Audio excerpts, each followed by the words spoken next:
जो नवरात्रि के इस पावन अवसर पर चैत्री नवरात्रि में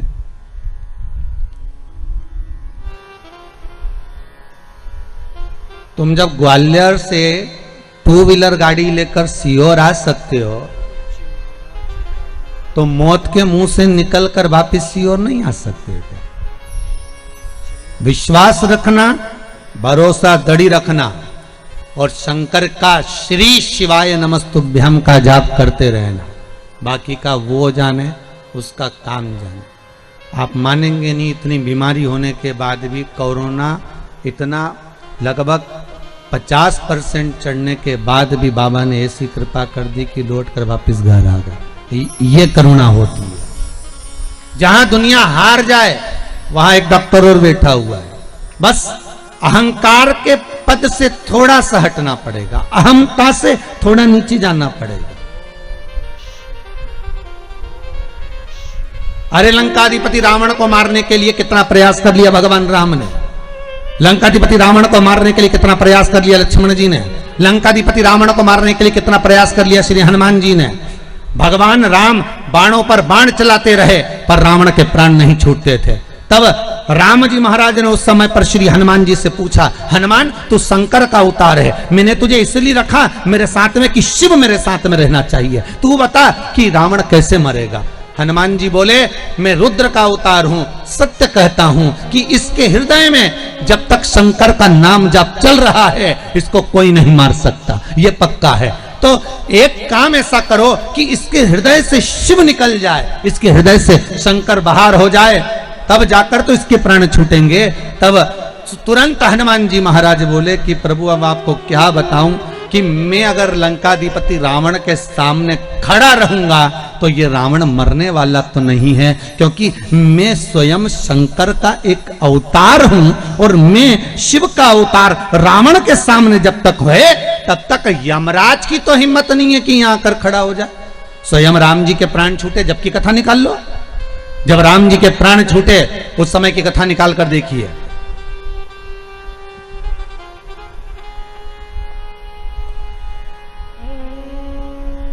दुर्वासा बाबा ने आकर कह दिया, तुम्हारे ये तारीख, ये तिथि, ये पल आखिरी है, तुम्हें प्राण छोड़कर वापिस परम धाम आना है राम। ये शब्द को लक्ष्मण जी ने सुन लिया था तो लक्ष्मण जी का त्याग करना पड़ा था। सुनिए ना कथा, लक्ष्मण जी का त्याग कर दिया। राम जी ने निकाल ली तारीख, तिथि, पल, घड़ी कि इतनी बजे मुझे प्राणों को त्यागना है। और श्री राम जी महाराज सरयू घाट पर पहुंच गए और सरयू जी के तट पर जैसे ही राम जी महाराज पहुंचे और राम जी ने पहुंचकर तुरंत आवाहन करा यम का, हे यम आओ, हे मृत्यु देवी आओ और मुझे लेकर जाओ, मैं जाना चाहता हूं, आज मेरा पल, मेरी घड़ी, मेरा क्षण आखिरी है, ले जाओ मुझको। यमराज आया, वापिस चले गया। यम के दूत आए, वापिस चले गए। राम जी देख कर आए, नीचे तो आओ, ऊपर से नीचे आओ तब तो मुझे लेकर जाओ। राम जी कह रहे हैं। यमराज ऊपर से हाथ जोड़कर इशारा कर रहा है, पहले इसको हटाओ। किसको? अरे जम के तो बोलो, हनुमान को। जब तक ये शंकर पास में होगा तो प्राण छूटेंगे क्या? क्योंकि वचन लिया है यमराज ने। ये वचन, यमराज की पुत्री मृत्यु देवी जब मरी थी, शंकर भगवान ने जब प्राणों को राजा श्वेत के सामने हरा था, जब राजा श्वेत के सामने मृत्यु देवी को भी मार दिया था, मौत को भी समाप्त कर दिया था, जब राजा श्वेत के सामने यमराज को भी मार दिया था, उस समय पर सूर्य नारायण भगवान रोते हुए आए और सूर्य देवता ने आकर कहा, मेरा बेटा धर्म का कार्य कर रहा था, राजनीतिक कार्य कर रहा था, जो एक देवता को सौंपा गया कर्म है वो कर्म कर रहा था, फिर मेरे बेटे को क्यों मारा? शंकर भगवान ने कहा, इसने मेरे मंदिर में प्रवेश क्यों करा? ये मेरे मंदिर में आकर राजा श्वेत को मार रहा था, मैंने इसको मार दिया। तो उसके अंतिम क्षण थे, उसके अंतिम श्वास थी, उसका अंतिम पल था। शंकर भगवान बोले, भले अंतिम पल था, भले अंतिम श्वास थी, भले अंतिम क्षण था, पहले मुझसे तो पूछना था। मृत्यु लोक का देव अधिदेव महादेव अभी विराज रहा है। पृथ्वी के देव से पूछो क्या मैं इसको उठाकर ले जा सकता हूं? जब मेरी आज्ञा हो तब लेकर जाना। ऐसे कैसे लेकर चले जाओगे? इसलिए मैंने मृत्यु देवी को भी मार दिया, यमराज को भी मार दिया। सूर्य नारायण भगवान रोने लगे। भगवान विष्णु से कहा मेरे पुत्र और पोती को जीवित करवाओ।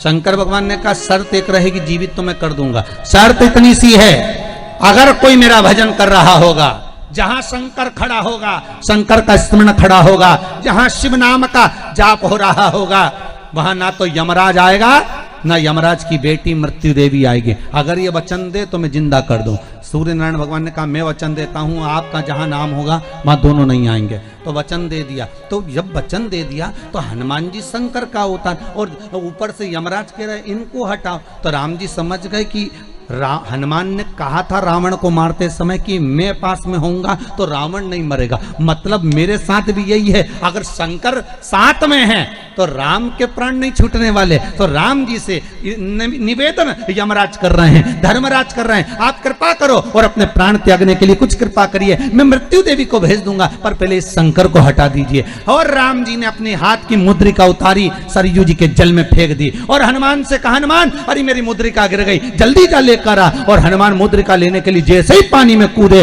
और राम जी महाराज पानी में तुरंत अपने प्राणों को त्याग देते हैं। हनुमान जी जब लौट कर आते हैं तब हनुमान को लगा कि प्रभु मेरे सामने प्राण नहीं छोड़ सकते थे, इसलिए मुझे हटा दिया था, इसलिए मुझे हटा दिया, क्योंकि शंकर जब तक तुम्हारे नजदीक में है जीजियों, इस कोरोना महामारी में मैं बार बार आप लोगों से कह रहा हूं, पिछली बार भी पूरे लॉकडाउन में एक शब्द कहता रहा, आज फिर कह रहा हूं कि श्री शिवाय नमस्तुभ्यम इस मंत्र को मत छोड़ो। कम से कम एक दिन में 11 बार 21 बार चलते फिरते जपते रहो, ओम नमः शिवाय बसते रहो। श्री शिवाय नमस्तुभ्यम नहीं बोलो तो ओम नमः शिवाय बोलो, ये ना बोलो तो महामृत्युंजय का मंत्र का जाप करो, पर शंकर का अनुमोदन करो, शिव का स्मरण करो। वो कालों का काल है, वो महाकाल है, वो तुमको गिरने नहीं देगा, ये पक्का है, गिरने नहीं देगा। ये फालतू के दुनिया के लोग मैसेज करते फिरते हैं कि इतने मर गए इतने जी गए, इसकी अपेक्षा मैसेज करो श्री शिवाय नमस्तुभ्यम जपो रे भाया, जपते रहो, कुछ नहीं तो 11 बार तो जपो, दिल से पुकारो उस शंकर को, वो तुम्हारे सामने होगा, साहब तुम्हारे सम्मुख में, तुम्हारे साथ।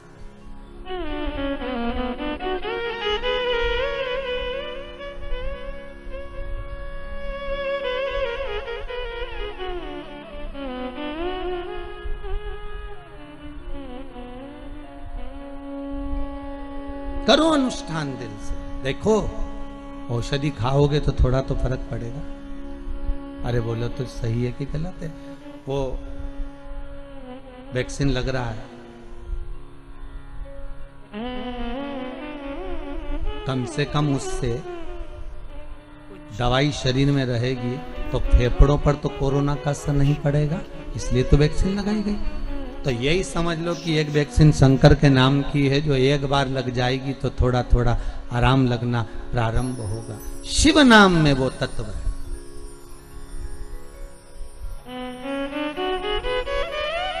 मुद्रिका जब सरयू जी में गई तब राम जी महाराज ने अपने प्राणों को त्यागा है। अगर शंकर पास में होते तो प्राण नहीं छोड़ पाते।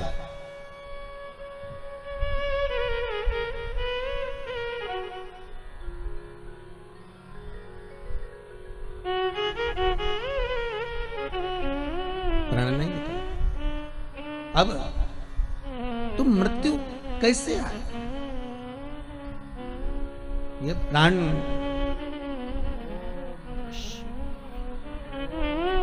चरण का प्रहार लगा, संत की शरण में शनि महाराज गए। शनि महाराज ने देव ऋषि नारद से कहा, फिर निवेदन है, आप नहीं कुछ कर सकते तो उस सतगुरु का स्मरण कर लो।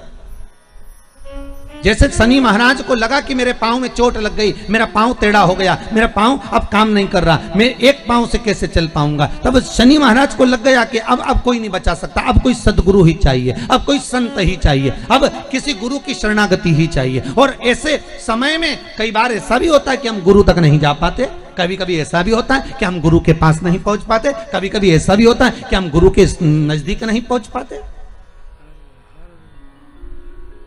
जैसे द्रौपदी का चीर खींचा जा रहा था, रो रही थी द्रौपदी, आंखों से आंसू भरकर द्रौपदी ने भीष्म पितामह से कहा, मैं तुम्हारे घर की बहू हूं, तुम तो लाज बचाओ। भीष्म पितामह कहते हैं, मैंने दुर्योधन के घर का अन्न खाया है, जैसा खाया अन्न वैसा हो गया मन, जैसा पियो पानी वैसी हो गई वाणी, जैसा पियो दूध वैसा बन गया बुद्ध।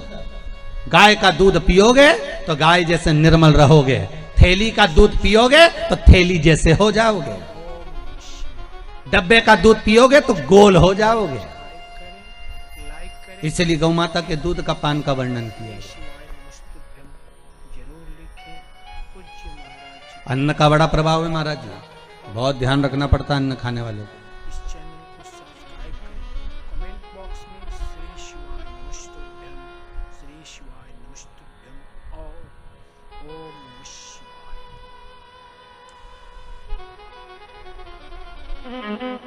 किसी गुरु के लिए, किसी संत के लिए, किसी भगवंत के लिए, किसी भगवान के लिए अगर आप भोजन बना रहे हो ना, तो उसको अगर दिल से बनाओगे और कोई चीज दिल से लेके आओगे ना, तो भगवान उसको स्वीकार कर लेता है, भगवान उसको अंगीकार कर लेता है। आप दिल से अगर कोई चीज लाए भगवान के लिए लेकर, भाव से लाए,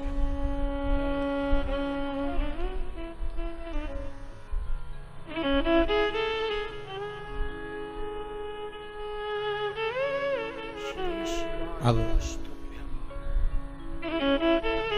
दुर्योधन जो बैठा है, दुशासन चीर खींच रहा है, द्रौपदी रोती बिलकती धृतराष्ट्र गांधारी के सामने जाकर खड़ी हो गई, कोई नहीं बचाया।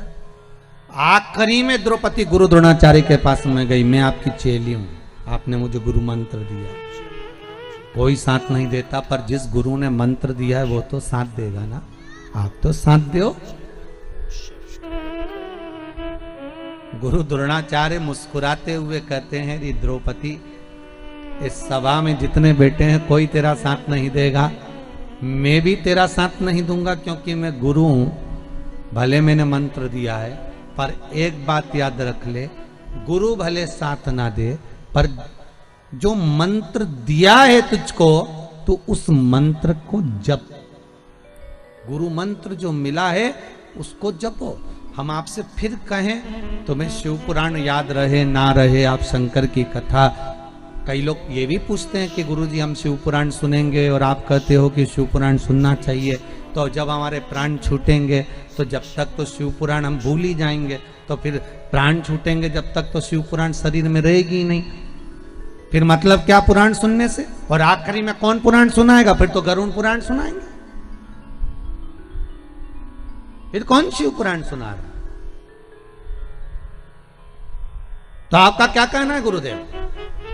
अगर मृत्यु के क्षण पर प्राण छूटते समय शिव महापुराण की कथा नहीं याद रही तो उसका मतलब क्या? फिर सुनने से आनंद क्या? अरे भैया, शास्त्र कहता है 1 महीने पहले 15 तारीख को आपने क्या खाया था, आपको याद है क्या? अरे मुंह से तो बोलो नहीं। 20 तारीख को क्या खाया था 1 महीने पहले, आपको याद है क्या? नहीं।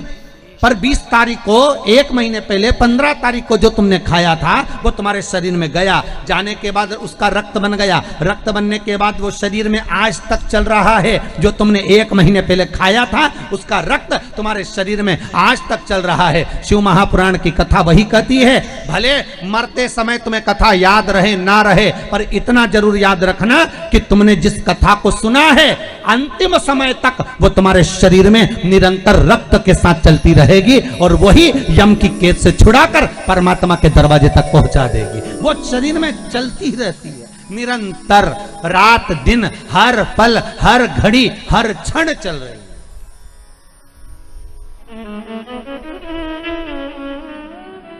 वो छूटती नहीं है।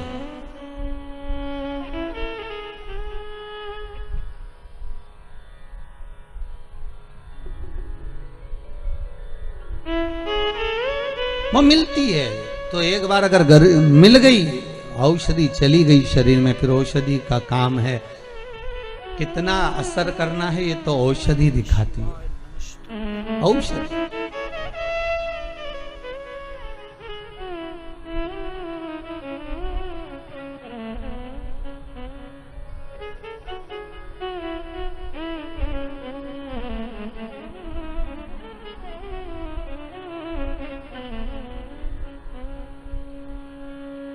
आप तो दिल से पुकारते रहो, आना नहीं आना ये उसका काम, उससे निवेदन करते रहो, ये फिर उसकी मर्जी।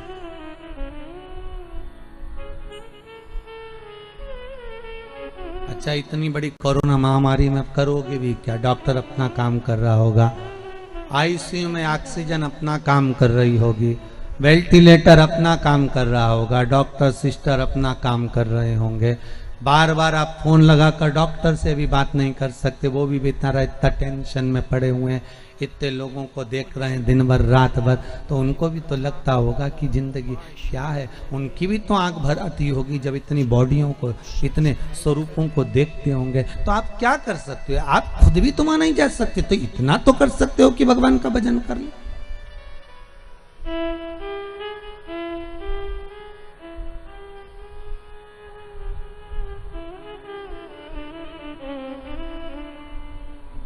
इतना तो नहीं बात सकते, और कुछ नहीं तो वो रुद्राक्ष महोत्सव का वो एक लाइन याद करी हुई ध्यान में आप बोल सकते, अंत समय प्रभु आना पड़ेगा, अंत समय प्रभु,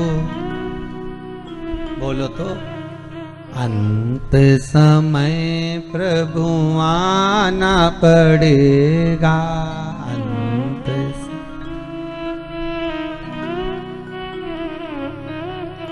वादा किया तो निभाना पड़ेगा, वादा की तो आए ना आए प्रभु कुटुंब कबीला, आए ना आए प्रभु कुटुंब कबीला, अंत समय प्रभु आना पड़ेगा, अंत समय प्रभु, वादा किया तो निभाना पड़ेगा, वादा। बस भगवान वही क्षण आप कथा सुनो, श्रवण करो, वो याद रहे ना रहे, भले आप भूल गए, पर वो है शरीर के अंदर, जिससे खाया हुआ शरीर में रक्त बनकर चल रहा है। शिव महापुराण हर पल हर घड़ी हर क्षण चल रही है, पर उसमें दिखावा नहीं होना चाहिए। जैसे ये छविकृति राजा की जो कथा चल रही है, ये वही कथा चल रही, दिखावा नहीं होना। दो तरह के व्यक्ति होते हैं, होटल में जाते हैं खाना खाने के लिए, होटल में जाते हैं नाश्ता करने के लिए, समोसा खा लिए 2, 4, 5 लड़के, 4, 5 मित्र, एक ने कोल्ड ड्रिंक की बोतल ले ली, एक ने समोसा ले लिया, एक ने इमरती ले ली, एक ने भजिया, एक ने दूध ले लिया, एक ने चाय पी ली, सब ने खाया पिया, और एक व्यक्ति उठकर गया काउंटर पर, जल्दी से जेब में से पर्स निकाला, पैसे निकाल कर देने लगा। ले साहब कितने का हिसाब हुआ? सबका हिसाब बताओ कितने का हुआ? साहब 52 रुपए हुए हैं, काट लो, ये लो पैसे। अब एक व्यक्ति वो है जो तुरंत उठकर गया और पैसे दे दिए, और एक व्यक्ति वो 4-5 जो खा रहे थे ना, वो बाद में आए, अरे रुक हम दे रहे हैं, रुक जा, अरे रुक तो सही, अरे 2 मिनट रुक तो सही, मैं दे रहा हूं ना, अरे देने वाला है तो दे, नहीं दे, निकाल दे, पर नहीं वो इतना ही बोलता रहेगा, बार बार जेब में हाथ डालेगा, अरे रुक तू रुक तो सही है, अभी रुक, मैं अभी निकाल रहा हूँ, मैं तो दे रहा हूँ, अरे रुक दुकान वाले लेना मत ही हो, रुक रुक, और ये कह दे, और अभी रुक 2 मिनट, और 1 घंटे तक तो जेब में से खींच रहा, रुक तो, इतने में बोला भैया काट ले यार, इसकी मत सुन तो काट कुटा ले, 52 रुपए तो हुए, काट ले। एक व्यक्ति वो होता है जो तुरंत गया, निकाले और दे दिए, और एक व्यक्ति वो होता है कि मैं देते रहा हूं। इसी तरह 2 तरह के भगत होते हैं, एक वो जो भगवान की भक्ति में बैठ जाता है भगवान को रिझाने के लिए, उसे किसी से मतलब नहीं होता। और दूसरा, जगत भर में डोंडी पीट कर कहता है मैं तो रोज आधे घंटे भगवान को पूजन करता हूँ, मैं तो मंदिर जाता हूँ, मैं तो अगरबत्ती लगाता हूँ, मैं तो हनुमान चालीसा का पाठ करता हूँ, मैं तो ये वाली माला जपता, मैं तो वाली माला जपता। जितने महाराज मिलेंगे सबको अपनी स्टोरी सुनाएगा। मैं तो भैया रोज मंदिर जाती हूँ, मैं तो 15 मिनट जाती, मैं तो 1 लोटा पानी लेकर जाती, मैं तो ये करती, मैं तो वो करता, मैं तो ये करता। एक वो होता है जो जगत भर में डोंडी पीटता फिरता है कि मैं कर रहा, मैं कर रहा, मैं कर रहा, मैं कर रहा। ये उसी में कहा है कि मैं दे रहा, मैं दे रहा, मैं दे रहा। तो देनी दे दे जा।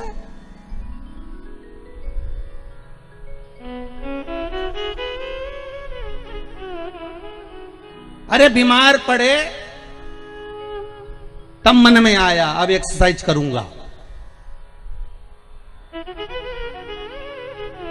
डॉक्टर ने भी कहा एक्सरसाइज करना, ये सामान कम खाना। बिल्कुल नहीं खाऊंगा, अब की बार ठीक कर दो डॉक्टर साहब, इसके बाद तो बिल्कुल जैसा तुम कहोगे वैसा चलूंगा। अब घर पर आने के बाद 8-10 दिन आराम करने के बाद फिर तो जो खाने पिला।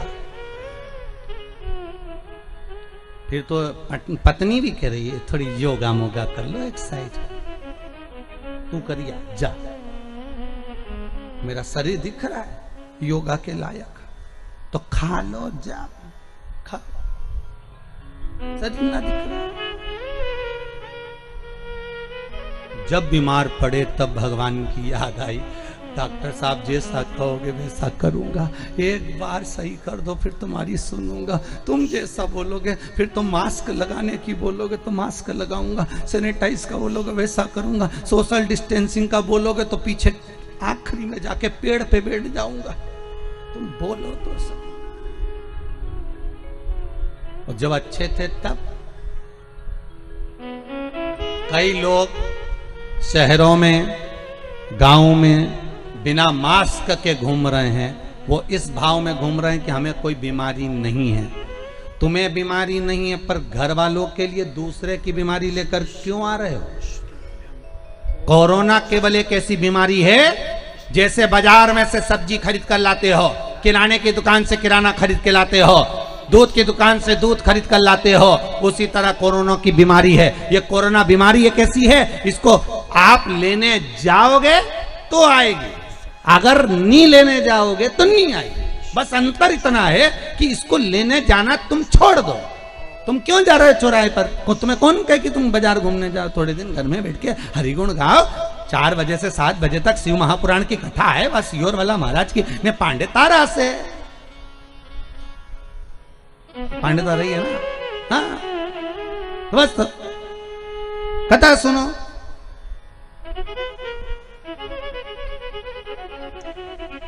स्मरण करो, 3 घंटा कथा का भगवान भजन करो, और कथा अच्छी लगे तो सुनो, नहीं तो तुम्हारे हाथ में रिमोट रखा है ना, महाराज चेंज कर दो। टीवी पे तो घना महाराज आए, 2 मिनट में चेंज, दूसरा पकड़ लो कि ये महाराज आई दिया, चलो दूसरा महाराज देखेंगे। और महाराज नहीं आए तो कहेंगे न्यूज देखेंगे। पर कथा सुन लोगे तो तुम्हारी न्यूज नहीं बनेगी, ये पक्का, ये तो पक्का। कथा सुन लो, बस स्मरण कर लो। महाराज राम नाम के हीरा मोती में बिखलाऊं गली गली, ले लो रे कोई राम का प्यारा। आगे क्या है? शोर मचाऊं गली गली। ये तो बिखेर रहा है, कहीं योग बना होगा भगवान का जो मिल रहा है, डालो।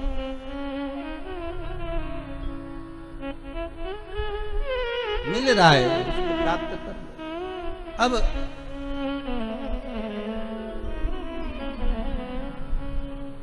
अंतिम क्षण शनि महाराज मन में सोचे कि मैं गुरु की शरण जाऊं।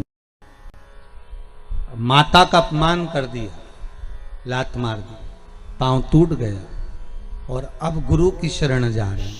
वही हाल है, वो कहा था अच्छे से रहिए, क्रोध पर संयम रखिए।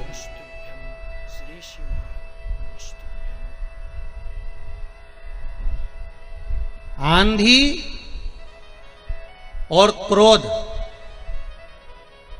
समाप्त होने के बाद पता चलता है कि नुकसान कितना हुआ है। ध्यान रखिएगा जरा, क्या क्या चीज जम के बोलो जरा।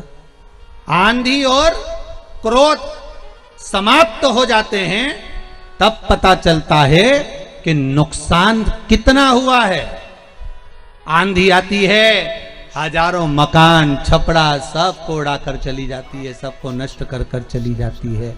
और क्रोध आता है, 10 मिनट का, 5 मिनट का, 15 मिनट का क्रोध सब घर को अस्त व्यस्त कर देता है। पत्नी, बच्चे, बड़े, सबको। पत्नी को क्रोध आता है तो पति, बच्चे, सबके ऊपर असर करता है। और पति को आया तो वो भी यहीं से मतलब नहीं होता, सब जगह, सब जगह।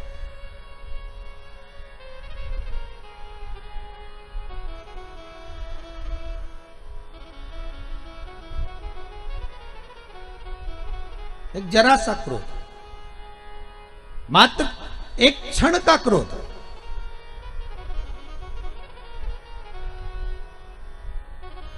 अब एक बहुत सुंदर प्रसंग था कि एक ऑफिस से एक भैया आ रहे थे, उनको घर पर से एक पत्नी से झगड़ा कर कर आ रहा था। और झगड़ा कर कर आया और उसने झगड़ा करते करते जैसे बाहर निकला तो सामने कुत्ता बैठा, तो उसमें एक लात दी धर के, गुस्से के कारण।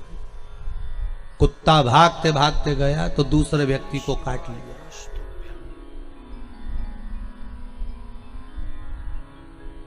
दूसरा व्यक्ति बेचारा ऑफिस जा रहा था, उसको इतनी गुस्सा आ रही थी कि वो जैसे ही ऑफिस में पहुंचा, एक मैडम ने गलत काम कर दिया तो एक थप्पड़ धर के दिया। मैडम को इतना गुस्सा आया कि सर ने मुझे मार दिया। वो एक असिस्टेंट आया, उसके लिए चाय लेकर, उस पर गुस्सा मैडम ने मुखे दिया। असिस्टेंट के लगा, बताओ मैडम ने मुझे मार दिया। वो अंदर गया, अंदर जाकर उसने कहा 4 लोगों में मेरी इज्जत खराब कर दी। उसने तेल डाला, ने मर गया। अब बताओ गुस्सा किसका था? देखिए जरा, अंदाजा लगाइए, गुस्सा किसका था, क्रोध किसका था? अंदाजा लगाओ जरा। क्रोध दूसरे का, और दूसरे ने मारी लात किसको? कुत्ता को, गुस्से में। कुत्ता काटा दूसरे को, दूसरा गया दूसरे के पास। एक जरा सा क्रोध में ना जाने कितने लोग हिल गए और अंत में बर्बादी का केंद्र बन गया। जरा सा क्रोध, आंधी और क्रोध थोड़ी देर के होते हैं, पर शांत होने के बाद मालूम पड़ता है कि नुकसान कितना हुआ है। इसलिए थोड़ा संयम बहुत जरूरी है। जब गुस्सा आए तो 1 लोटा पानी भर के उसमें भगवान का नाम लेके धीरे धीरे कर कर पीना चालू कर दो। जो अपशब्द बोल रहा है उसको देखो ही मत, पीते रहो। शंकर भगवान जैसे विष पी गए, तुम गुस्सा पी जा। पर तुम्हारी आदत है ना महाराज, खाए बिना रह जाऊं।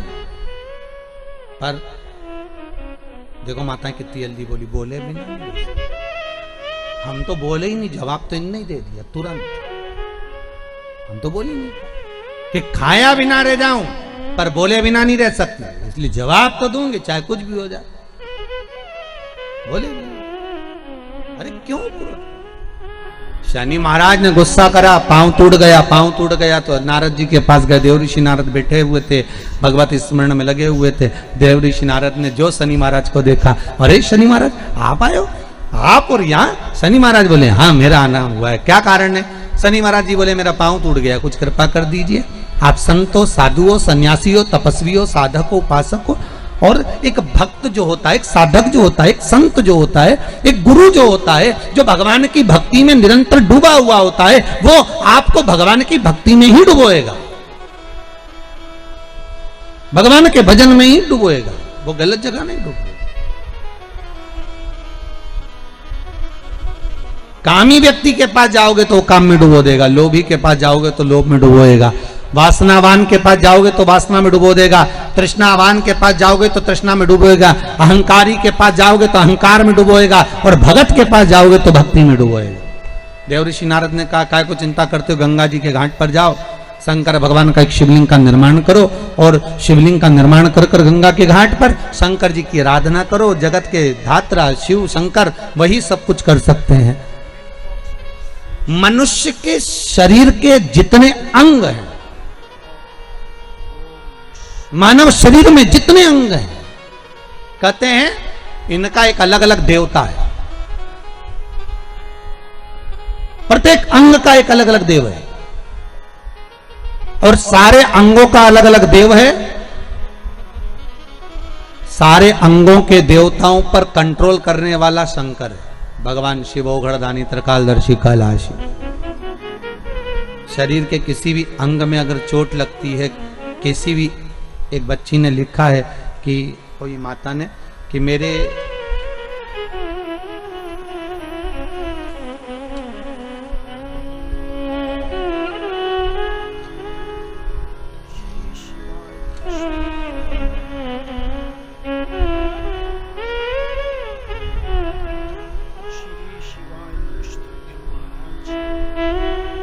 मेरा नाम साधना पांडे है, भदोही जिला दुर्गागंज से आए हैं। कहाँ बैठी हैं साधना दीदी? पत्र भेजा है उन्होंने, साधना पांडे हैं, भदोही दुर्गागंज से हैं। कोई आप ही हैं? अच्छा, इस बालक के साथ में आए।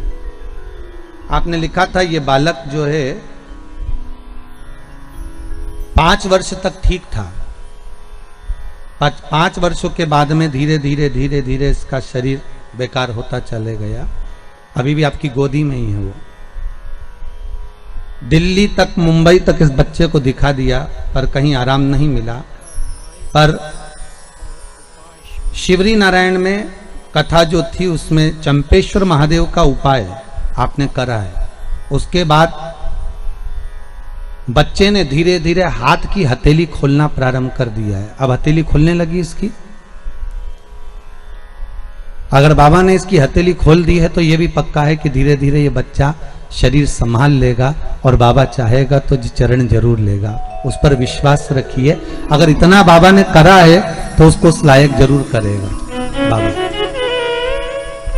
उस पर विश्वास रखो, भरोसा रखो। शंकर पर अगर हम बस इतना जरूर करिए, आपसे निवेदन है कि आप अगर अपनी पूजन में जब जब बैठें, जब जब शंकर की आराधना करें, एक लोटा पानी भी चढ़ाएं, एक फूल भी चढ़ाएं, तो प्रयास करना कि इस बच्चे का नाम और गोत्र बोलकर ही चढ़ाएं। प्रयास करिएगा। बाबा का नाम अगर लेकर चढ़ाएं तो बाबा कामना पूर्ण करें। एक एक अंग, मनुष्य का प्रत्येक अंग, प्रत्येक अंग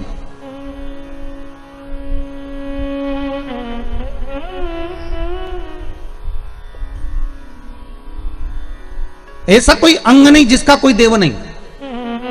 जैसे गौ माता के प्रत्येक अंग में भगवान विराजमान है, मनुष्य के भी प्रत्येक अंग में भगवान विराजमान है। ऐसा नहीं है कि मनुष्य के अंग में नहीं है। हो, आप लोग शास्त्र को उठाकर देखिए, आपको मालूम पड़ेगा कि मानव के एक एक अंग में, यहां तक हमारे देवी देवताओं की जब प्राण प्रतिष्ठा होती है, देवी देवताओं को जब प्राण दिया जाता है तो ब्राह्मण मंत्र बोलते हैं। एक एक देवी देवता का मंत्र का स्मरण कर कर, एक एक देवी देवता के मंत्र का अनुमोदन कर कर, नेत्रों के देवता का, कंधे के देवता का, घुटने के देवता का, जंघा के देवता का, एक एक देवता का स्मरण कर कर उसमें प्राण दिए जाते हैं। जब देवताओं का एक एक अंग में एक एक देव का वास है तो मनुष्य के प्रत्येक अंग में एक एक देव का वास है। आप इस चैनल को सब्सक्राइब करें, लाइक करें। हमें करना क्या है? जो अंग हमारा गड़बड़ हो जाए, लीवर गड़बड़ हो गया, अगर किडनी गड़बड़ हो गई तो पहले उस देवता को निकालो कि इस लीवर और किडनी में देवता कौन सा बसा हुआ। किसी ब्राह्मण से पूछो कि बताओ कि इस किडनी में, इस लीवर में देवता कौन सा है, और उस देवता का स्मरण कर कर शंकर से जोड़कर उसका अनुमोदन करना चालू करो। धीरे धीरे उसका जब भाग मिलना प्रारंभ हो जाएगा, अपने आप नगर पालिका में नल का बिल जमा करना चालू कर दोगे तो नल चालू हो जाएगा। लाइट का बिल जमा करना चालू कर दोगे तो लाइट चालू कर देंगे। नहीं तो कोई तुमको लाइट का कनेक्शन देगा क्या? अरे बोलो तो नल बंद कर देंगे, लाइट बंद कर देंगे। तुम उसका बस बिल जो दे रहे हैं, हमने लाइट वाले का बिल दिया तो उसने लाइट चालू कर दिया, नल वाले का बिल दिया तो नल चालू कर दिया, टैक्स जमा कर दिया तो सब कार्य सफल होने लगे। उसी तरह एक एक स्थान का एक एक देवता है, लीवर का, किडनी का, अर्थात कंधों का, इस टखने का, जंघा का, ऐड़ी का, पंजे का, कहुनी का, नेत्रों का, श्रवण शक्ति का, जिह्वा का, एक एक देव है। उस देव का स्मरण करना प्रारंभ करिए कि वो देव कौन सा।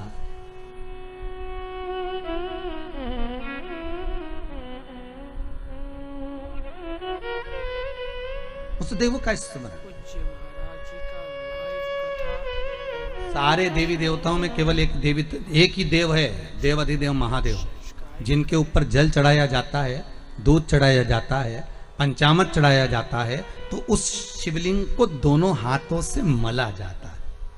कितने हाथों से मलते हैं? अरे जम के बोलिए जरा। दोनों हाथों से। पास में जो बैठा रहता है पति, वो जल चढ़ा रहा है, या पत्नी जल चढ़ा रही है, या कोई वस्तु चढ़ा रहा है, और दोनों हाथों से शिवलिंग को मला जा रहा है।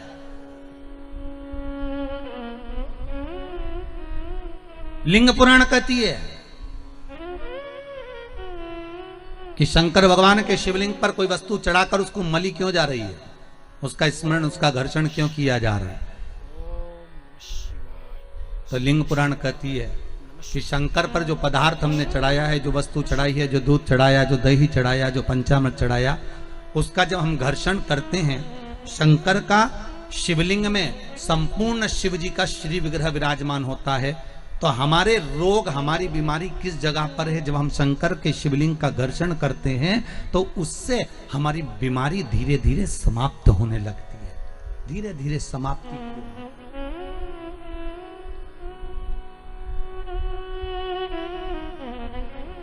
श्री शिवाय समाप्ति की ओर। ओम नमः शिवाय। आप इस चैनल को सब्सक्राइब अच्छा, एक और सुंदर सी बात और अच्छी है। अभी नवरात्रि चल रहा है, दुर्गा सप्तशती का पाठ आप लोग कर रहे होंगे। कौन कौन कर रहा है? जरा हाथ उठाओ। आप लोग कर रहे हैं, बहुत अच्छी बात है। अगर आप नहीं कर रहे होगे तो ब्राह्मण दुर्गा सप्तशती का पाठ कर रहे होंगे। बॉक्स में श्री शिवाय नमस्तुभ्यम। उस दुर्गा सप्तशती के पाठ में एक एक जगह पर, एक एक स्थान पर देवी का स्थान बताया है। आप लोग अगर सुने होंगे, पढ़े होंगे, तो उसमें बताया गया है, हे मैया मेरे इस अंग की रक्षा करो, हे भवानी मेरे इस अंग की रक्षा करो, हे माँ मेरे इस अंग की रक्षा करो, हे भवानी मेरे इस अंग की रक्षा करिए, हे माँ आप मेरे नैनों की रक्षा करिए, हे माँ आप मेरी श्रवण शक्ति की रक्षा करिए, हे माँ आप मेरी जिह्वा की रक्षा करिए, हे माँ आप मेरी जंघा की रक्षा करिए। आया कि नहीं आया? जब दुर्गा सप्तशती में एक एक स्थान का महत्व आया है कि इस जगह पर ये देवी का स्मरण करेंगे तो माँ मेरी कल्याण करेगी, माता मेरा उद्धार करेगी। बस उसी भाव में, उसी स्थान के शंकर के शिवलिंग में भगवान शिव का संपूर्ण विग्रह, संपूर्ण। श्री शिवाय और जब शंकर का संपूर्ण विग्रह है तो हम बाबा से अनुमोदन क्यों ना करें? अभी दुर्गापुर के पहले फुसरो में कथा थी, फुसरो झारखंड में। तो एक बात हमने कही थी फुसरो की कथा में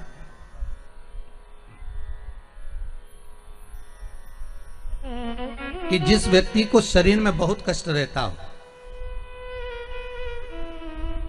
बहुत ज्यादा कष्ट अगर शरीर में रह रहा हो, तो मक्खन, थोड़ा सा गाय के दूध का माखन निकालकर शंकर के शिवलिंग पर जो व्यक्ति बीमार रहता है उस व्यक्ति का स्पर्श कर। अभी तो खैर कोरोना महामारी चल रही है तो मंदिर भी सारे बंद हैं, पर प्रयास करा करो उस मक्खन का लेपन। जब ये कोरोना महामारी समाप्त हो जाए तब माखन का लेपन शंकर के शिवलिंग पर करना प्रारंभ करो, श्री बिजलेश्वर महादेव का नाम लेकर।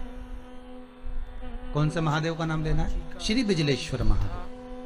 उपाय सुनने के लिए आप हमारे चैनल को सब्सक्राइब करें। पूरी दुनिया में बिजलेश्वर महादेव एक ही जगह पर विराजमान है, हिमाचल में, मनाली के पास। पूरी दुनिया में शंकर जी का एक ही मंदिर है जहां पर बिजली गिरती है शिव जी के शिवलिंग पर और शिवलिंग के टुकड़े हो जाते हैं। फिर उस मनाली में एक परिवार ऐसा है जिसके पांव नहीं है, वो बिना पांव का व्यक्ति पूरे मनाली में से मक्खन मांगता है। दान में कि बाबा के शिवलिंग के टुकड़े हो गए। फिर वो चढ़ता चढ़ता ऊपर जाता है, धीरे धीरे घसीटता चलता हुआ जाकर बिजली महादेव का एक एक पत्थर उठा उठाकर, शंकर जी का शिलाखंड उठा उठाकर उसको मक्खन से जोड़ता जाता है, मक्खन से जोड़ता है। उसके बाद में फिर हाथी के पांव से भी तुड़वाओ, सूंड से भी तुड़वाओ तो वो शिवलिंग नहीं टूटता, मात्र मक्खन से ऐसा चिपक जाता है। वो बिजली महादेव है। कभी आप लोग नेट पे सर्च करेंगे तो आपको मिलेगा बिजली महादेव।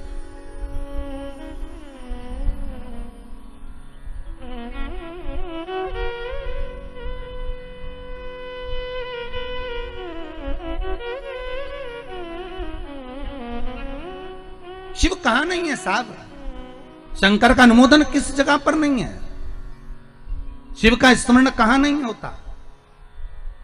किस जगह पर भगवान शिव प्राप्त नहीं होता? आज तुम्हारे ये उत्तर प्रदेश का ही निकाल लो तो ये बलिया जिले में श्री शिवाय नमस्तुभ्यम एक खेड़िया तहसील है उत्तर प्रदेश में। उस खेड़िया तहसील में एक शंकर का मंदिर, बहुत प्रचलित कथा है, शायद आप लोगों को तो मालूम होगा है।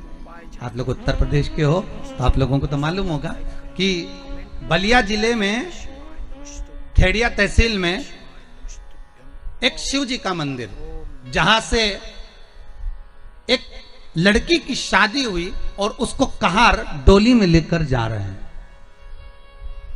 आप लोग तो उत्तर प्रदेश के हो तो आप लोगों को तो ये कथा याद में होगी। उसको लेकर जा रहे हैं और लेकर जाने पर एकदम जम के आंधी तूफान आ गया और तेज जल वृष्टि होने लगी, अपार जल गिरने लगा। अब जो कहार थे, जो डोली उठाने वाले थे, उन डोली उठाने वालों ने सोचा करें क्या? तो उन्होंने क्या सोचा कि बेचारी बच्ची अकेली है, सब तो कहीं ना कहीं छुप जाएंगे, इस बच्ची को शंकर के मंदिर में छोड़ देते हैं। और उन्होंने डोली को शिव मंदिर के उस पावन प्रांगण में रख दिया, शंकर के उस मंदिर में रख दिया।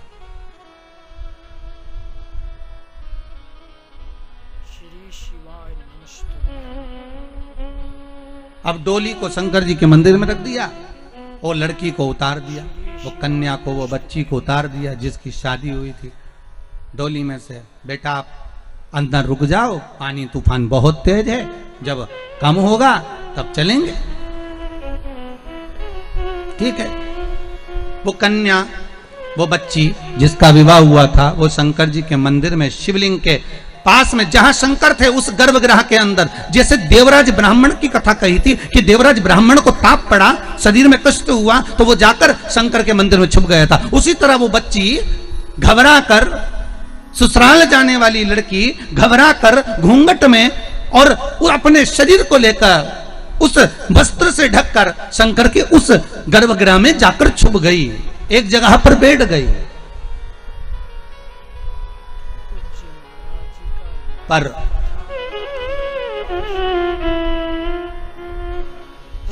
वो बच्ची शंकर की बड़ी भगत थी साहब।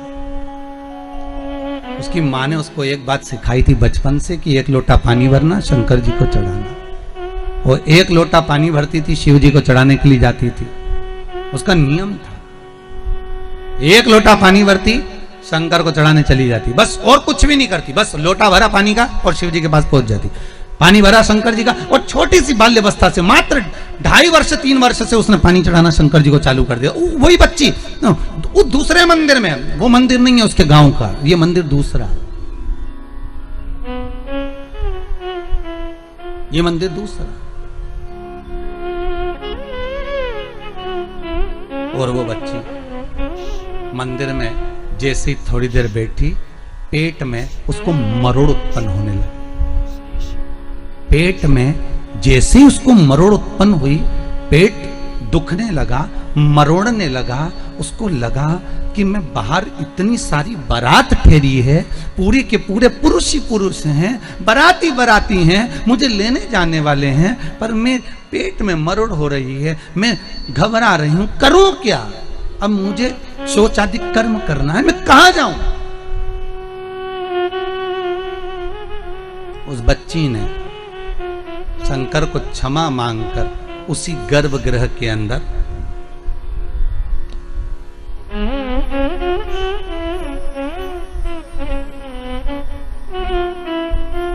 मल मूत्र का त्याग कर दिया। नैनों से आंसू बह रहे हैं उसके, रो रही है। अब शिव दयालु की दया देखिए साहब, मेरे शंकर का एक नाम था भिक्षु वर्य।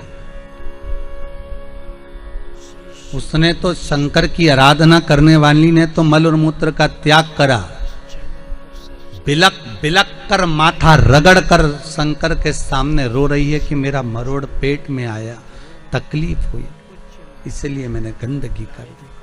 शिव ने आकर उसके मल और मूत्र को भी हीरा और सोने का बना दिया। देखिएगा जरा, कथा पर जाइएगा, बहुत ध्यान दीजिएगा। हीरा का सोने का तो बना दिया, हीरा सोने का बनाया तो जब वो चलने लगी तो उसके परिवार वाले वो हीरे सोने को भी बटोर कर ले गए। पर पूरे गांव वालों को मालूम पड़ गया कि शंकर जी के मंदिर में मल और मूत्र करो तो सोना और हीरा बन जाता है। देखिएगा जरा, क्योंकि दुनिया देखा देखी में बहुत काम करती है। पहले भी आपको कथा में कहा, देखा देखी मत करना कभी जिंदगी में। कोई अगर नवरात्रि का व्रत एक लौंग पर कर रहा है तो उसको करने दो। कोई नवरात्रि का व्रत अगर एक गिलास दूध पर कर रहा है तो उसको करने दो। अगर नवरात्रि का व्रत एक जरासी सुपारी पर कर रहा है तो करने दो। कोई नवरात्रि का व्रत कैसे कर रहा है उसको करने दो, उसकी मर्जी। तुम्हारे घर में जैसा व्रत होता है, तुम्हारे घर में जैसा नियम होता है, तुम वैसा करो। किसी को देखा देखी कर उसने 16 सोमवार का व्रत करा, उसने संकट सोमवार का व्रत करा, उसने चतुर्थी का व्रत करा तो मैं भी ऐसा करूंगी, उसने ऐसा करा तो मैं भी ऐसा करूंगी। नहीं नहीं नहीं नहीं, देखा देखी नहीं। कक्षा 8वीं का पेपर था, बच्चे एक के पीछे एक बैठे थे, लिखने को आ गया दिल्ली की सबसे बड़ी मीनार का नाम लिखो। आगे वाले बच्चे ने लिख दिया दिल्ली में कुतुब मीनार है। पीछे वाले बच्चे को भी याद था कि दिल्ली में कुतुब मीनार सबसे बड़ी मीनार है, पर आगे वाले का देखकर लिख दिया दिल्ली में कुतिया बीमार है। देखा देखी में काम बिगड़ गया। देखा देखी नहीं करना। उस बच्ची ने तो घबराहट के कारण, उस बच्ची ने तो बारात सामने खड़ी थी इसलिए गंदगी कर दी थी, पर गांव के लोगों ने जान कर कि यहां सोना चांदी बन जाएगा, अपनी बहुओं को अपनी बेटियों को भेजना चालू कर दिया। एक दिन बाबा शंकर बड़े क्रोधित हो गए, बड़े क्रोधित हो गए। उन्होंने पूरे उस मंदिर को, उस गांव को ही उलट दिया और वहां टीला बन गया। आज भी आप कभी जाएं बलिया जिले में और खेड़िया तहसील में तो आप वहां पर एक टीला देखेंगे और किसी से भी पूछेंगे तो कोई भी आपको यह कथा सुना देगा कि एक बच्ची जो शिव की उपासक थी उसको देखकर लोग प्रपंच में डूबने लगे थे। शंकर की आराधना में ढोंग नहीं चाहिए, शंकर की आराधना में प्रपंच नहीं चाहिए। शंकर की हो गई गलती, कई बार शंकर की आराधना में गलती हो जाती है तो क्या शंकर रुष्ट होंगे? नहीं। शंकर अगर देख लेंगे कि 50 दिन अच्छा काम करा है इसने, एक दिन गलती भी कर दी तो बाबा स्वीकार कर लेगा। पर बाबा से बस मन आपका पवित्र होना चाहिए, इच्छा आपकी पवित्र होना चाहिए। आपके भीतर अहंकार, काम, लोभ, विषय, वासना, आसक्ति, तृष्णा, अहंकार नहीं होना चाहिए। भगवान उसको स्वीकार कर लेगा। सब्सक्राइब करें, लाइक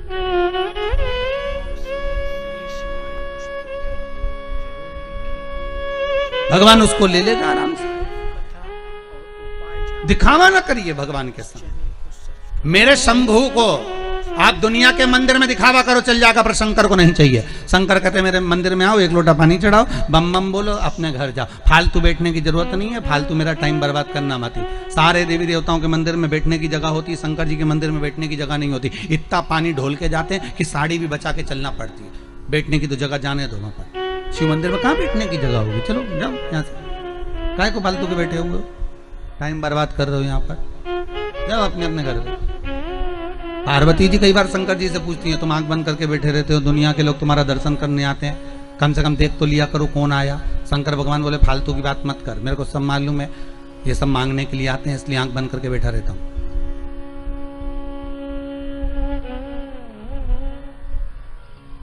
पार्वती जी बोली ऐसा कोई होता है क्या? शंकर भगवान बोले तेरी पड़ोसन क्या करके देख ले।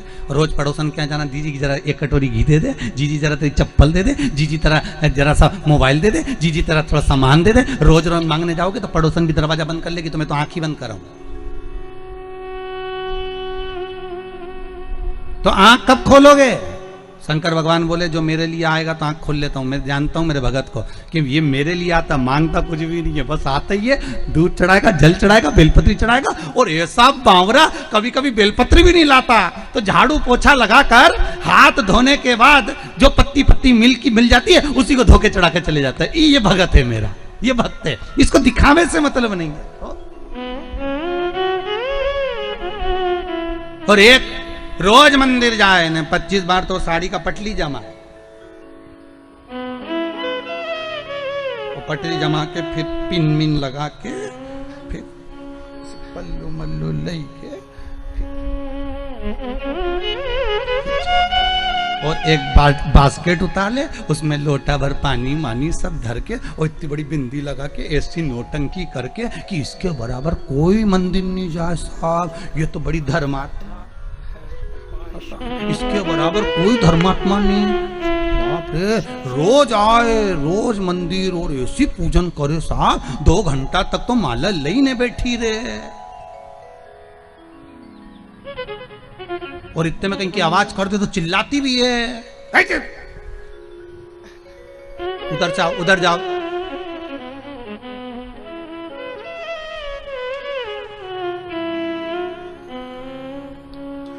तो वो चिल्लाती भी है। तो अब बताओ वो चिल्लाने में लगी कि माला में लगी? अरे बोलो तो सही, चिल्लाने।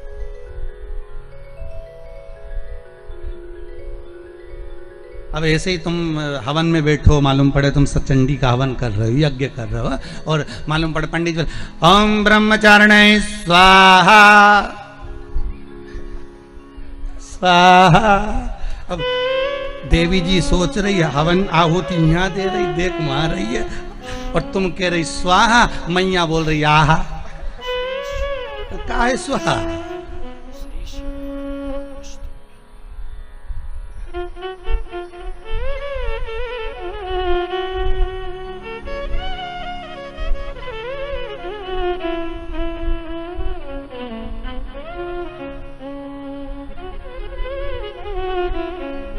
पति भी हवन में बैठा तो बोले पत्नी से पूछ लिया चाय पी ली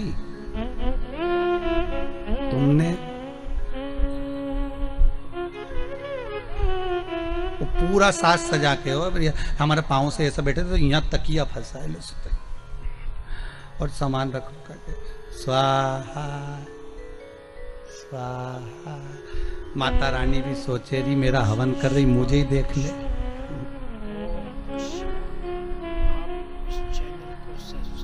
सुख वस्तु में नहीं मारा, फिर वही बात आ गई, भगवान को नहीं पसंद छल, भगवान को दिखावा नहीं पसंद। नहीं चाहिए चांदी की थाली में भोजन भगवान शंकर को, नहीं चाहिए शंकर भगवान को सोने की अटारियां।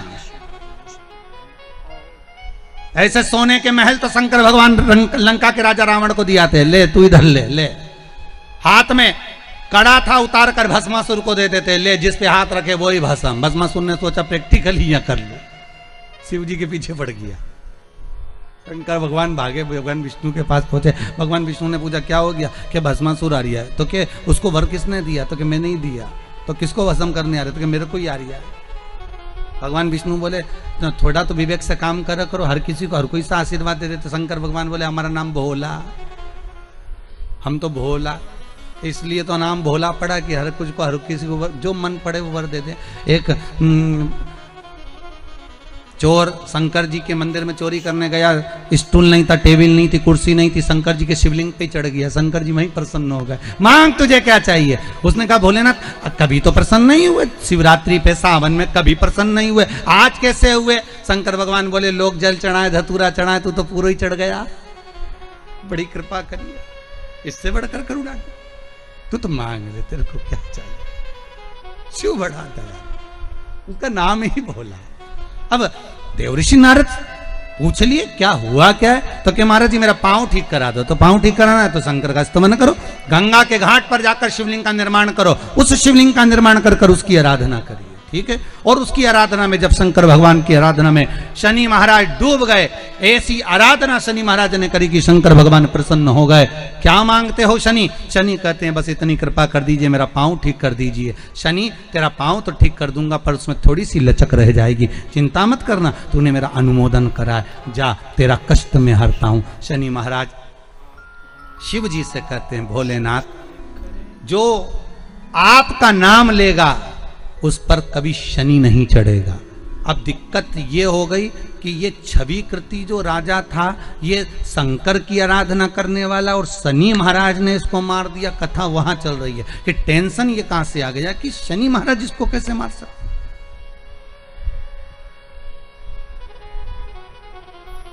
जो शिव आराधना में डूबा हुआ था, बस गलती एक थी छवि कृति की, और वो गलती आपने भी करी होगी, इसलिए शायद शंकर नहीं मिले होंगे। और आपसे भी निवेदन है, ये राजा छवि कृति की कथा को अपनी जिंदगी में उतार कर रखना, राजा छवि कृति की कथा को अपने जीवन में उतार कर रखना कि इसने गलती क्या करी है, वो गलती हमसे तो नहीं हो रही है, और हम उसको सुधार लें। मंदिर सजा दो, पूरे मंदिर में दिए लगा दो, ठीक है, अच्छा अच्छा भोग लगाओ, चांदी की थाली में जिमाओ, सोने के पात्र में जिमाओ, भगवान का चांदी का कलश लाओ, ऊपर जलाधारी चांदी की लगाओ, ठीक है महाराज।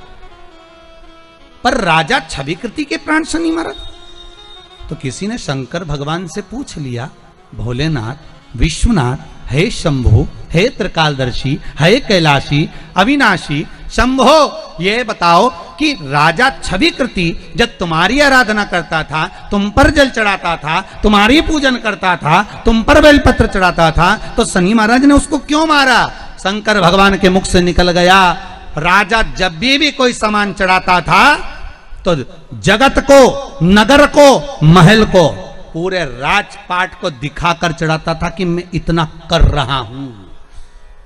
अर्थात अहंकार रखकर अगर कोई शंकर की आराधना करता है तो शंकर कभी उसका साथ नहीं देते, कभी नहीं देते। भले तुम दूध चढ़ाओ, दही चढ़ाओ, तुम्हारी मर्जी पड़े वो चढ़ाओ।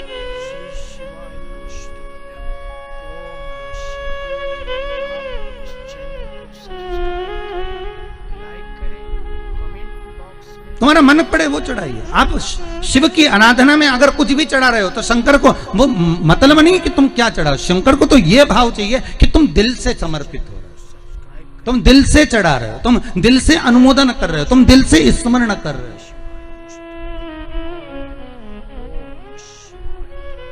शंकर को उन वस्तुओं के सुख से मतलब नहीं है, तुम्हारे वस्तु का सुख शिव को नहीं चाहिए। शंकर को तो केवल एक नाम स्मरण ही बहुत है।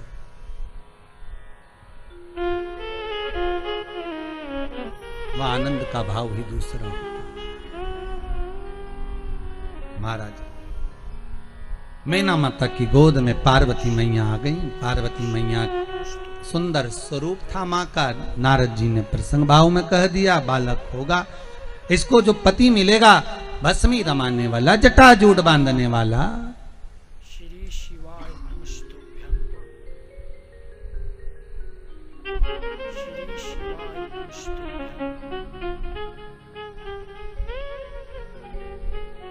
सबसे पहली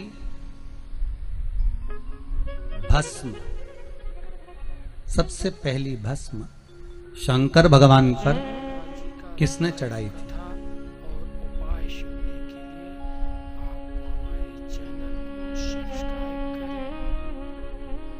जल्दी उत्तर दो सब लोग मिलके, बोलो रे पांडे तारा वालों, अच्छे से बोलो जरा।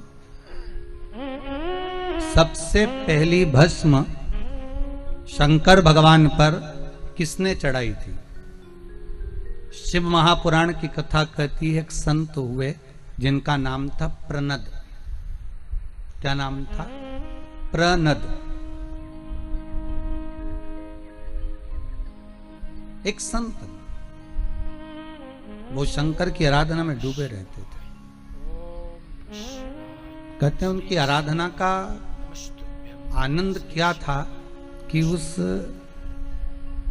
आनंद में प्रनद संत जो थे बड़े आनंद में डूबे रहते थे। कहते हैं शंकर का अनुमोदन करते थे तो केवल एक छोटा सा शिवलिंग सम्मुख में रखकर उस पर जल चढ़ाना, उस पर दूध चढ़ाना, उस पर स्मरण करना, अलग अलग वृक्षों की पत्तियों को लाकर उसे समर्पित करना। ये बात हमने पहले भी कथा में कही है कि आपके पास में अगर बेलपत्र नहीं है, शिवाय नमस्तुभ्यं। मान लो आपके पास में अगर बेलपत्र नहीं है, आप इस चैनल तो शिव महापुराण की कथा कहती है कि आप कमेंट अलग अलग वृक्षों की पत्तियों को लाकर भी शंकर को समर्पित कर सकते हो। पूज्य महाराज जी का लाइव कथा और उपाय जानने के लिए इस चैनल को सब्सक्राइब करें। कमेंट बॉक्स में श्री कई माताएं कहती हैं गुरुजी अभी लॉकडाउन चल रहा है और हमारे यहाँ किसी व्यक्ति को बीमारी बहुत ज्यादा हो गई है, तो हम शिव की आराधना कैसे करें? अरे शंकर का नाम जप कर लो साहब।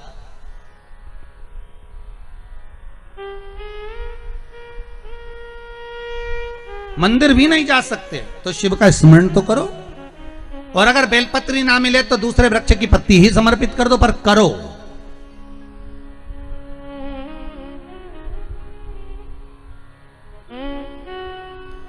प्रणत का काम था रोज बस शंकर के आराधना में डूबना। कई वृक्षों की पत्तियां तोड़ कर लिया तो शिव जी को समर्पित कर देते। इन्होंने इतना भजन करा, इतना स्मरण करा, इतना स्मरण करा, इतनी भक्ति को धारण करा, इतनी भक्ति को धारण करा। महाराज शास्त्र कहता है जैसे पार्वती मैया ने भगवान शंकर को पति बनाने के लिए जो तप, जो साधना, जो आराधना करी है, श्री शिवाय जो तप साधना करी है, जो आराधना करी है, कहते हैं वैसी की वैसी ही तप साधना आराधना प्रणद ने करी। वैसी की वैसी तप साधना।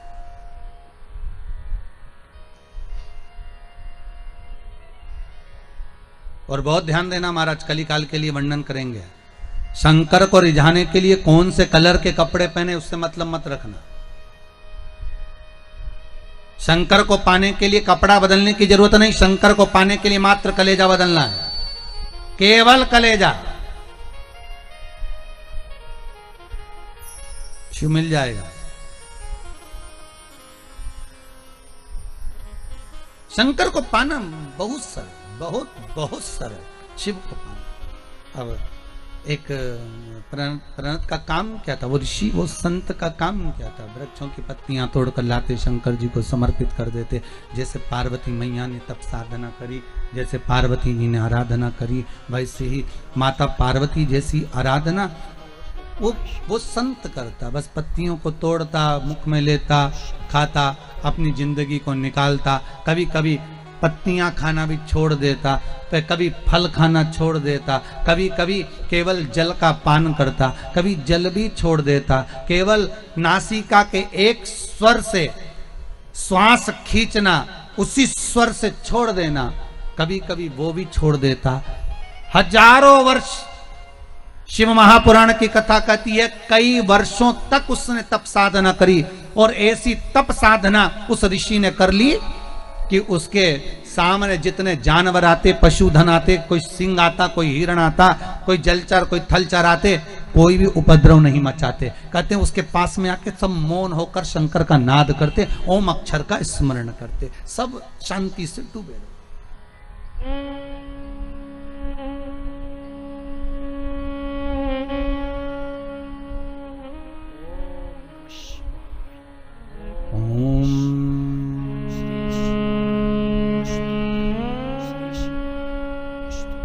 नमः शिवाय।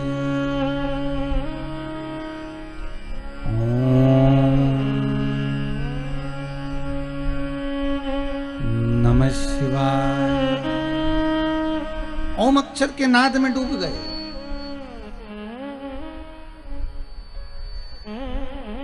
एक दिन प्रणत पत्तियों को खाने वाला वो संत, वो ऋषि फल और पत्ती के सिवा कुछ नहीं खाता था। शंकर भगवान भी उससे इतने प्रसन्न थे कि जब ये जल चढ़ाता था शंकर जी सामने आ जाते थे।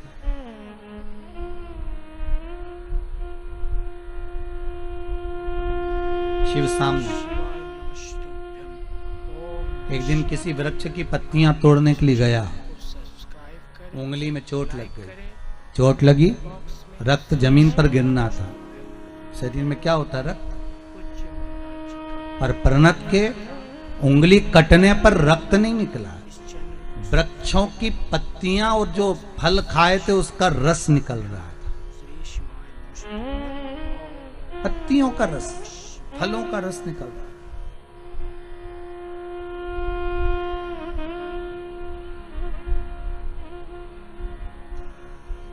ऋषि के पास में जब उसने देखा कि मेरे रक्त में से रक्त की जगह पर पत्तियों का रस और फल का रस निकल रहा है, बड़ा खुश हो गया। अब तब साधना करने के बाद अहंकार तो थोड़ा सा ही जाता है, थोड़ा सा। मेरा बहुत निवेदन रहा है हर बार, आज फिर करूंगा।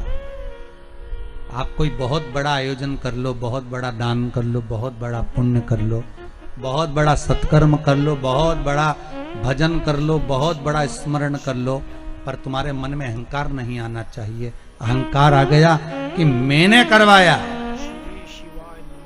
इतना बड़ा कोई नहीं करा सकता था, ऐसा कोई नहीं कर सकता था, तो तुमने जो कराया वो सब पानी में चला, उसका फल कुछ नहीं मिलता, उसका फल नहीं मिलेगा। शिव महापुराण का फल क्या है? अहंकार से विहीन हो जाइए। अभी दुर्गापुर में हम कथा कर आए हैं अग्रवाल जी के यहाँ, उनका दूसरी बार फोन आ गया, महाराज गुरुजी से कहो तारीख दीजिए कथा की। फुसरो कथा कर आए तो फुसरो वालों का फोन आ गया, गुरुजी से कहो तारीख दो दूसरी कथा की। शिव महापुराण का पुण्य फल अगर चाहिए, किसी यज्ञ का, अनुष्ठान का, भजन का, कीर्तन का, स्मरण का, कन्या भोज का, भंडारे का पुण्य अगर चाहिए, तो तुम्हारे मुख से यह नहीं निकलना चाहिए कि मैंने इतना बड़ा करा दिया। नहीं, कराने वाला शंकर था, करने वाला शंकर था, बाबा को कराना था, पूर्वजों की कृपा थी, कहीं हमारे माता पिता ने दया कर दी होगी, बाबा ने कथा कर दी होगी। मुख से जब ये निकलेगा तो दूसरी कथा भी बाबा जल्दी से जल्दी करा देगा, क्योंकि वो करा रहा है। हम एक निमित्त मात्र है, केवल एक निमित्त, दूसरा हम है ही नहीं कुछ।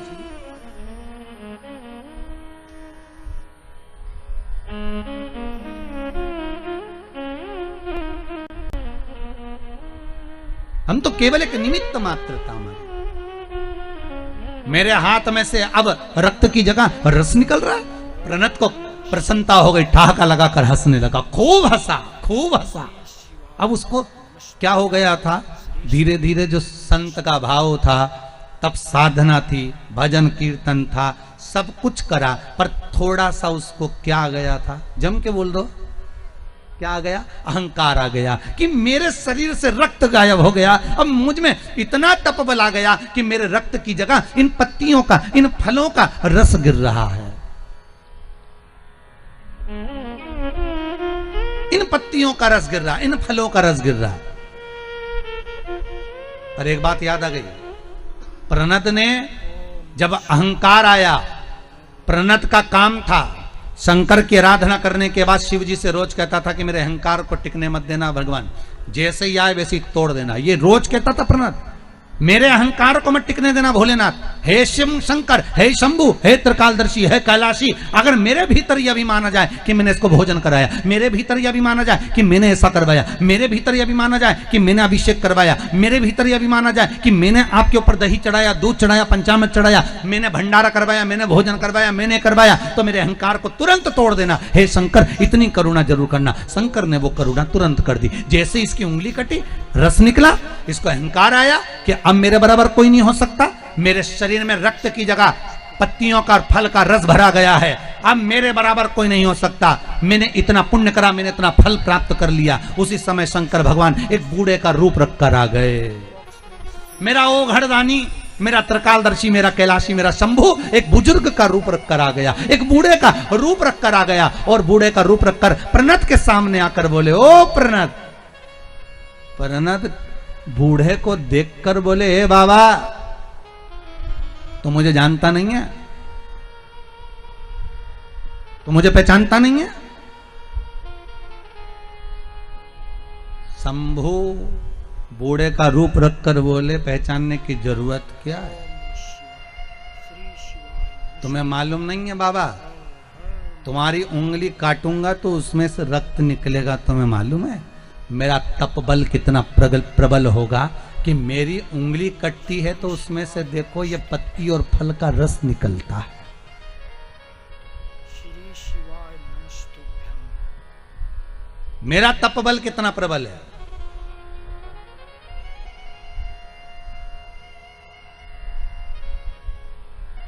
एक बात बहुत ध्यान से सुनना, थोड़ा आप लोगों को लग सकता है बुरा, पर लग जाए तो हमें कोई फर्क नहीं पड़ता बुरा लगने में भी। किसी किसी के शरीर में जब देवी देवता आते हैं ना किसी के शरीर में, तो वो ऐसा घूम घूम कर सबको बताते हैं और बताने के बाद उनकी बात सही हो जाती है। बोलो होती कि नहीं होती? कई बार सही हो जाती है। वो सही बात कब तक होती है? जब तक वो घूमने वाले के मन में अहंकार ना आए, लोभ ना आए, आसक्ति ना आए, तृष्णा ना आए। जब उसने कमाई का केंद्र बना लिया, जब उसने लोभ का केंद्र बना लिया, जब उसने कमाई का स्रोत बना लिया, जब उसने अहंकार का स्रोत बना लिया कि मेरे वचन सत्य हो जाते हैं, मैंने ऐसा कर दिया, मेरे यहाँ इतने लोग आते हैं, मेरे संग में ऐसा होता है, तो उसकी वाणी धीरे धीरे समाप्त हो जाती है। उस वचन को भगवान समाप्त कर देते, फिर उस स्थान पर कोई सुख का भान नहीं होता। श्री शिवाय नमस्तुभ्यं। अहंकार से विहीन हो जाए। ए प्रणत, भगवान शिव बूढ़े का रूप रख कर करें तो वो कहता है कि मेरे हाथ में मेरी तप साधना कितनी प्रबल होगी कि पत्ती का रस, फल का रस मेरे हाथों से निकल रहा है।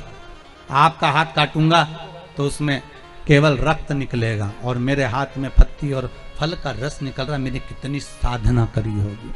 इतने में शंकर भगवान बूढ़े का रूप रख कर बोले, रे ए बाबा, अरे ओ ऋषि, तेरा भी शरीर जलेगा तो भस्म बनेगा और मेरा भी शरीर जलेगा तो भस्म बनेगा। ये वृक्ष भी जलेगा तो भस्म बनेगा और मनुष्य भी जलेगा, जम के बोलो, तो भस्म बनेगा।